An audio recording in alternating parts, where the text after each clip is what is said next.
Est-ce que c'est mieux? Oui, c'est mieux, oui.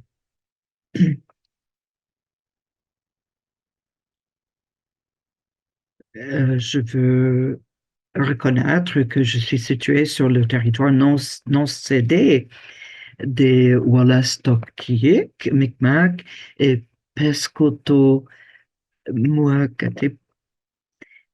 Et ça, c'est des photos que mon père a prises. Euh, L'avortement, le Canada est unique dans le monde. C'est la seule juridiction où l'avortement est complètement décriminalisé. Il n'y a aucune limitation sur le temps de gestation. Il n'y a aucune limitation par rapport au consentement des parents, temps d'attente et c'est la situation depuis 1988, depuis la décision Morgenthaler à la Cour suprême du Canada.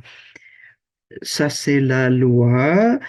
Euh, L'aspect pratique de la situation depuis des années, c'était que c'est seulement les médecins agréés étaient les seuls qui pouvaient faire les avortements et 96% des avortements étaient par instrument.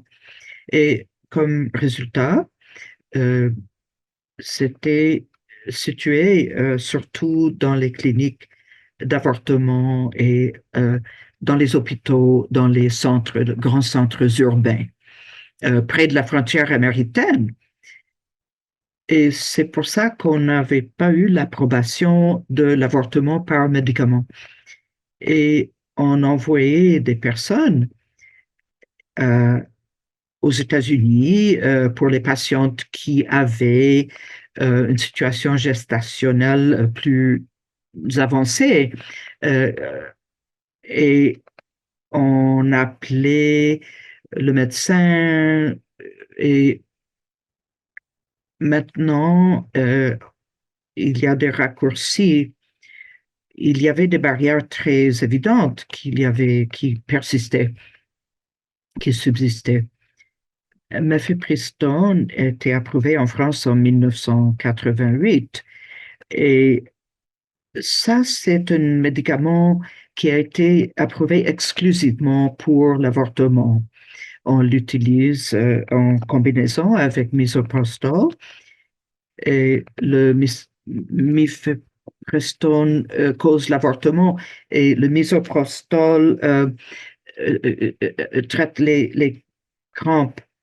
Et vous avez le mifepristone vert et euh, miprostol qui est orange.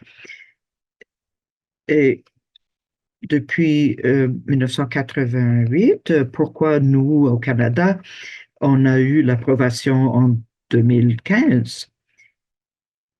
C'est probablement parce que le marché est très petit au Canada. On est un pays très grand. Mifepristone n'est pas un médicament très souvent utilisé. C'est pas comme les pilules contraceptives. Donc, on ne voyait pas que ça représentait un marché lucratif. C'est probablement la raison qu'on n'a pas eu d'approbation jusqu'à 2015 et maintenant c'est disponible, facilement disponible en 2017 et on n'a pas la capacité d'obtenir ces médicaments sans prescription et on, on est resté avec un service fourni par les médecins. Et après, on a convaincu le gouvernement d'être d'accord à la disponibilité dans les pharmacies. Au Nouveau-Brunswick, c'était la première province à avoir eu cette permission. Mais il y avait des restrictions qui ont été empruntées de la situation en Australie. Les infirmières devaient avoir des formations spécifiques. Les médecins devaient avoir une formation spécifique pour euh, donner des prescriptions pour le mifepristone. Les personnes de mon équipe ont effectué des recherches euh, en contact serré avec Santé Canada et ils ont pu dire à Santé Canada que les personnes nous disent que ça n'aura pas d'effet sur l'accès à l'avortement. Et les personnes qui doivent euh, euh, traverser toute cette procédure, ce sont des personnes qui pratiquent déjà l'avortement. Donc, Santé Canada s'est débarrassé un à un les obstructions et les limitations. Euh, et maintenant, les médecins ne sont pas obligés à faire la formation spécifique pour prescrire ces médicaments. Et les infirmières praticiennes peuvent le prescrire. Maintenant, les familles pardon, les médecins de famille et les infirmières praticiennes peuvent fournir ces médicaments. La patiente l'amène à la pharmacie et la pharmacienne donne le médicament et la patiente va à la maison et euh, l'administre chez elle. Ça a transformé la situation au Canada. Euh, c'est évident que le changement plus significatif, c'est la sécurité de la patiente. Euh, la plupart des personnes qui adoptaient cette approche, euh, ça fait partie de leur pratique aussi. C'est devenu une pratique courante chez les médecins de famille et autres. Il y a certains éléments d'anxiété. Les patientes peuvent éviter cela parce qu'ils administrent le médicament à la maison. C'est beaucoup plus facile. Mais la chose la plus importante, c'est que ça a normalisé l'avortement. C'est devenu, bon, c'est devenu une pratique comme n'importe quelle autre. Donc, je pense que l'important, c'est la déstigmatisation, c'est d'enlever la stigmatisation de l'avortement. Donc, maintenant, l'avortement est devenu une procédure normale. Notre équipe de recherche a regardé l'environnement après l'application et les prescriptions euh, mef- de mifepristone. Et on a découvert que l'avortement avec le mifepristone est très, très sécuritaire.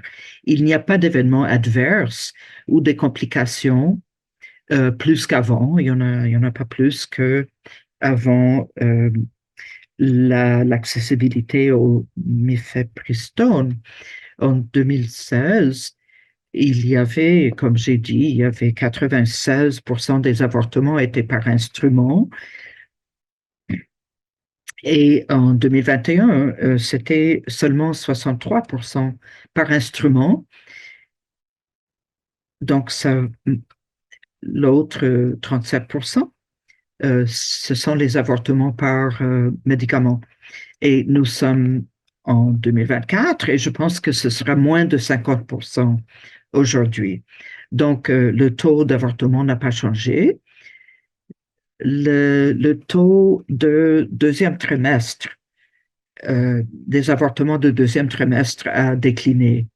Donc, c'est à cause de l'accès plus rapide pour l'avortement par médicament.